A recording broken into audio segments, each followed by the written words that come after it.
नहीं है। कुछ कुछ लोग का असर पड़ेगा, जो जय श्री राम का ऊपर बात सुनते ही इम्प्रेस हो जाता है, उनको असर पड़ेगा। इधर एम्प्लॉयमेंट चाहिए, कोई फैक्ट्री नहीं हो रहा है वेस्ट बंगाल में, कोई फैक्ट्री नहीं है, कोई बड़ा हर बंदे का पास नौकरी नहीं है, स्टेट छोड़ के जा रहा है। अभी एज अ यूथ मैं यही बोल सकता हूँ, पहले का जो गवर्नमेंट है वो भी लूटा, अभी जो है वो भी लूट रहा है, जो आएगा वो भी लूटेगा। कुछ नहीं है कि राम मंदिर के ऊपर नारा लगाएंगे तो हम अच्छा कुछ कर पाएंगे। यहाँ पे ओनली खेला ही होबे, विकास नहीं होगा। दाम तो बढ़ ही रहा है ना, गैस का दाम तो रेगुलर बेसिस इंक्रीज हो रहा है।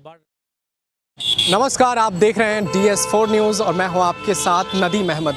शाम का वक्त हो चुका है, एक और जहां सारा शहर घर को लौटता है तो वहीं चाय की दुकान पर भी पूरा शहर बातचीत करता है देश की सियासत पर, बंगाल की सियासत पर, क्योंकि इस वक्त पश्चिम बंगाल में चुनाव होने हैं। पहला चरण 27 मार्च से है और इससे पहले ये तय किया जा रहा है कि बंगाल की सियासत में आखिर आगे क्या होगा, क्योंकि एक और जहां खेला होबे की बात हो रही है तो दूसरी ओर प्रधानमंत्री नरेंद्र मोदी ने आज पुरुलिया में कहा है कि बंगाल में विकास होबे।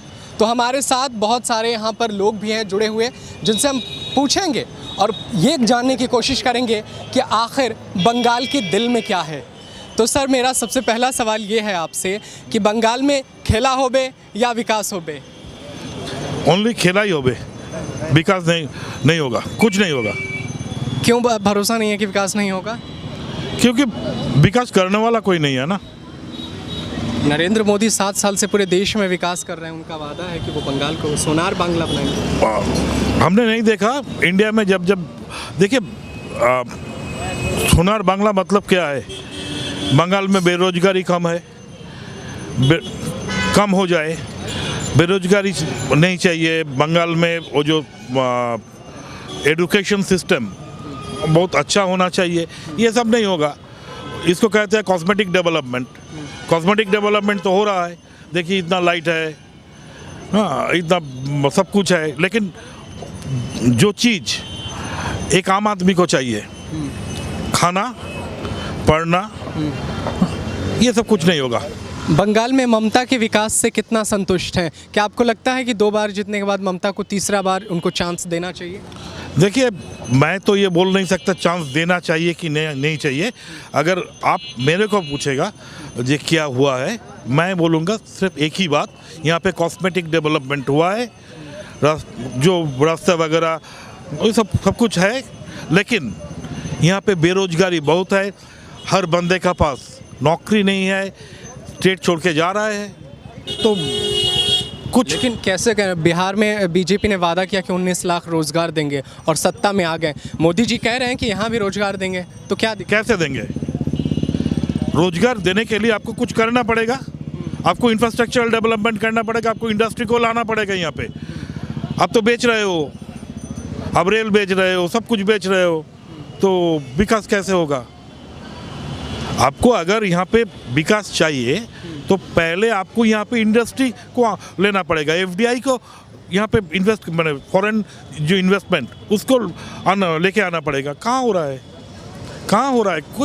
कुछ नहीं हो रहा है। बीजेपी पर भरोसा नहीं है या TMC पर अब भरोसा नहीं रहा? किसी का पर भरोसा नहीं है, किसी का ऊपर भरोसा नहीं है।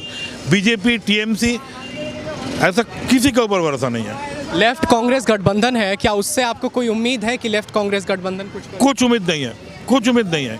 क्योंकि देखिए, यहाँ पे लेफ्ट जब अकेला था तब वो काम कर सकता था। लेफ्ट अगर अकेला था वो काम कर सकता था। वो कांग्रेस के साथ है और वो जो नया पार्टी है अब्बास सिद्दीकी, उसके साथ मार्च किया है, तो मेरे को ये ठीक नहीं लगा।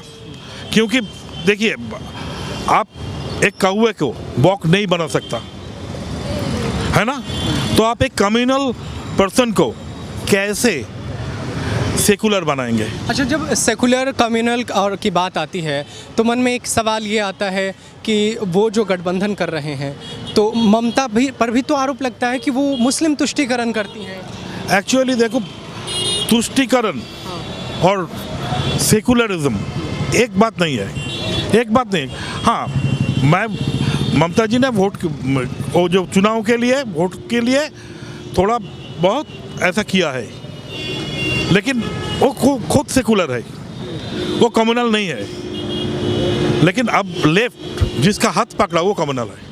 अच्छा, ममता बनर्जी का पाँव टूट गया, एक पाँव फ्रैक्चर हो गया एक रैली में, इसके बाद से वो आरोप लगा रही हैं कि बीजेपी ने ऐसा किया। क्या ममता बनर्जी जो है इस बात को पूरे बंगाल में एक कहते हैं कि इससे फ़ायदा लेने की कोशिश कर रही हैं? देखिए, मेरे को तो पूरा वीडियो नहीं देखा, जैसा देखा है 2-4 टीवी नेशनल टीवी में देख रहे थे तो ऐसा लगा है ये झूठ बात है। ठीक ठाक एक्चुअली ममता बनर्जी ने एक बांग्लाয় একটা কথা বলে, उसको बोलता है সাজানো घटना। मतलब आप इसको पहले से इसका क्रिप्ट लिख चुके थे, ऐसा ऐसा हुआ, ऐसा ही कुछ हुआ। तो यहाँ पर आरोप भी लग रहे हैं और भी कोई शख्सियत हम इनसे पूछते हैं कि क्या खेला होबे बंगाल में या विकास होबे? पीएम मोदी कह रहे हैं विकास होबे। विकास होगा ना, विकास तो नहीं होगा, विकास तो नहीं होगा। खेला जो होगा बोल रहा है वो उनका अंदर का बात है। कौन किसके साथ क्या खेलेगा वो उनका अंदर का बात है।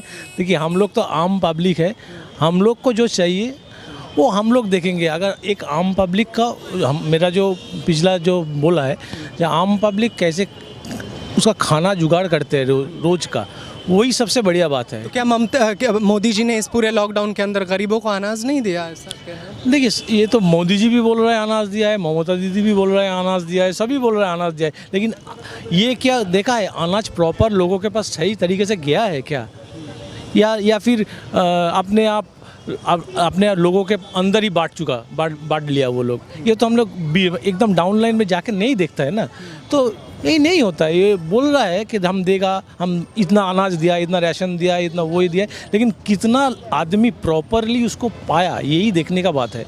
अच्छा, बंगाल में ममता बनर्जी 2 टर्म जीत चुकी हैं। इस बार क्या सोचते हैं बंगाल, या आपके नज़रिए से क्या करना चाहिए बंगाल को? देखिए, मेरे नज़रिए से तो बंगाल को ऐसा लीडरशिप आना चाहिए जहाँ पे सब लोगों का भलाई के बारे में वो सोचे। देखिए, हम यही नहीं बोल रहे कि मोदी जी आने से भलाई नहीं होगा या फिर ममता दी आने से भलाई नहीं होगा, ये नहीं बोल रहे। हम लोग सोच को बदलना चाहिए उन लोगों का। तो ऐसा सोच लाना चाहिए कि एकदम ग्रास रूट लेवल से लेके सब लोगों का अच्छा होना, अच्छे के बारे में। जब ग्रास रूट की बात करते हैं तो मोदी जी जो हैं उन्होंने उज्ज्वला योजना के तहत गैस दिया गरीबों के बीच, ठीक है। तो ये भी तो ग्रास रूट लेवल को है ना, कि घर की औरतें जो हैं आंसू में रो रही थी, उनको गैस मुहैया कराया। हाँ, दिया है, ये तो सही बात है, दिया है। लेकिन एक तो उधर से दिया है, यहाँ पे आम लोगों का गैस का दाम बढ़ रहा है। दाम तो बढ़ ही रहा है ना, गैस का दाम तो रेगुलर बेसिस इंक्रीज़ हो रहा है, बढ़ रहा है। तो ऐसा नहीं है किसी को देने के लिए किसी के ऊपर बोझ चपाने का बात नहीं है। अगर देना है तो सबको इक्वली डिस्ट्रीब्यूट करना है, तभी जाके विकास होगा। किसी के पास अगर बहुत सारा पैसा है और किसी के पास कुछ नहीं है, ये इक्वल डिस्ट्रीब्यूशन नहीं हुआ। इसको हम मोदी सरकार की एक बड़ी उपलब्धि रही कि उन्होंने राम मंदिर को क्लियर किया, राम मंदिर बना रहे हैं। तो क्या देश में पश्चिम बंगाल के अंदर हिंदुत्व का ये एजेंडा चलेगा कि हमने राम मंदिर बनाया, क्योंकि वो हर जगह जय श्री राम के नारा का इस्तेमाल कर रहे हैं? नहीं, देखिए, अगर आप देखेंगे तो पश्चिम बंगाल सिर्फ नहीं, पूरा इंडिया जो कम्युनिटी है वो हर कम्युनिटी का यहाँ पे रहते हैं। ऐसा कुछ नहीं है कि राम मंदिर के ऊपर नारा लगाएंगे तो हम अच्छा कुछ कर पाएंगे।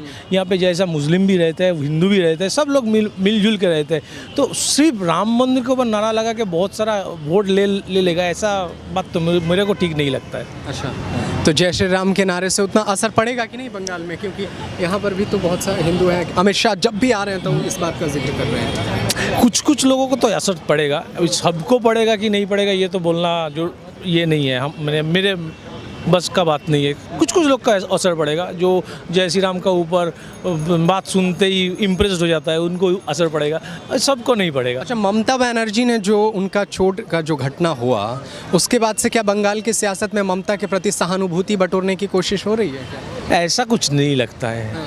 वो तो होता है, इससे पहले भी जब ममता जी चीफ मिनिस्टर नहीं था उससे पहले भी बहुत बार वो मार खाया है, अभी भी खाया।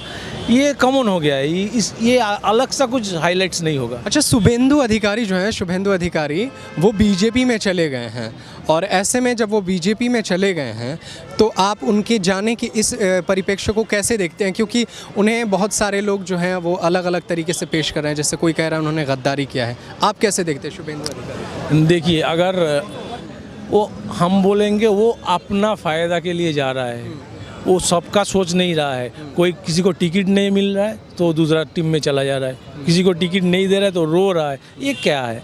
ये तो खुद का फ़ायदा के लिए सोच रहा है। अगर हम पॉलिटिक्स में आए तो 10 का फ़ायदा के लिए सोचो ना। तो टीम चेंज करके क्या मैंने ये कर लेगा, अलग सा कुछ कर लेगा, ऐसा कुछ बात नहीं है। ये ठीक नहीं लगता है। ठीक है, क्या आप लोग बात करना चाहेंगे? आइए, खड़े हो जाइए।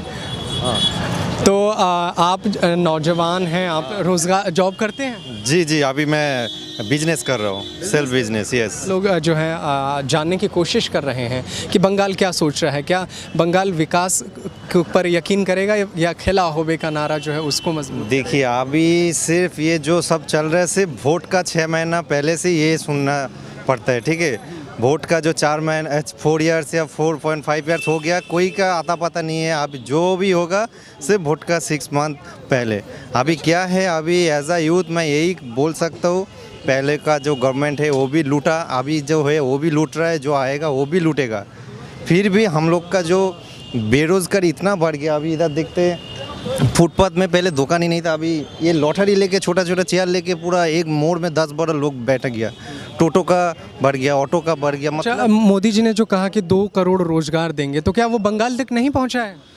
देखिए, वो तो अगर आएगा पावर में तो हो सकते हैं, लेकिन मैं कोई पॉलिटिकल बात नहीं बोल सकता हूँ, लेकिन जो एज अ यूथ बोल सकता हूँ, इधर एम्प्लॉयमेंट चाहिए।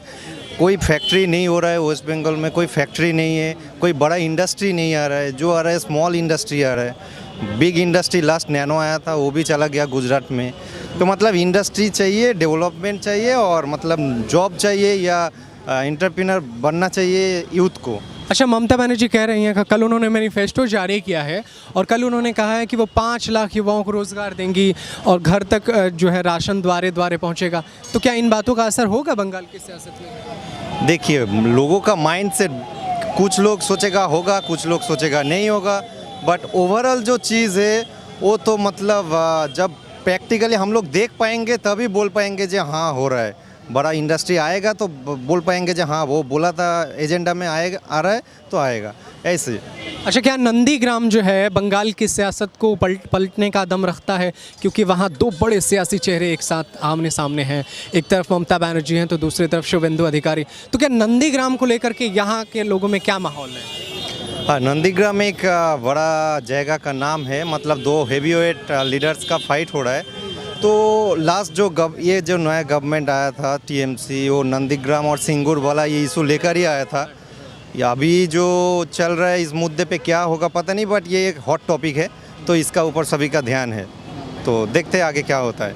तो नंदीग्राम में जो है वो बड़ा सियासी गेम होने वाला है। यहाँ पर हम ऐसे ही शाम के वक्त लोग मौजूद रहते हैं और यहाँ पे चर्चा होती रहती है बंगाल की सियासत में, लेकिन असली बंगाल की हकीकत पता चलेगा 2 मई को, और उसी दिन पता चलेगा कि बंगाल के सिंहासन पर किसे अपना हक मिला।